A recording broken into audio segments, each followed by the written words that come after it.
Comment ranger ses cartes Pokémon? C'est une question que tout bon collectionneur doit se poser à un moment. Ça fait des mois que je cherche la solution ultime pour ranger mes cartes, celle qui me convient le mieux, celle que je veux, celle qui va durer dans les années. Et j'ai réfléchi à plein de trucs, genre afficher les séries dans un cadre que tu pourras mettre au mur, afficher les séries dans une roue qui tourne et montre les cartes petit à petit.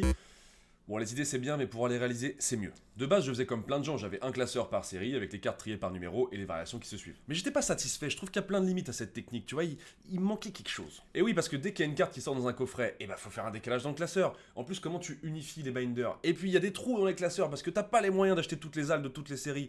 Et surtout, le truc le plus important, quand est-ce que tu regardes tes cartes? Et il y a quelques semaines, illumination. J'ai réfléchi à comment le petit moi y rangeait ses cartes à l'époque, parce que quand on est petit, on fait ce qu'on veut, on s'en fiche de la vie des autres, on fait ce qu'on a envie. Et le petit moi y rangeait ses cartes par ordre du Pokédex, parce que c'était ça à l'époque, attrapez-les tous. Donc premier slot j'avais Bulbizarre, deuxième Herbizarre, Florizarre, et ça se suivait comme ça. Bon évidemment c'est perfectible, parce que quand j'avais 25 Pikachu, je mettais les 25 Pikachu dans la pochette, si elle craquait je mettais un bout de scotch et puis on était reparti.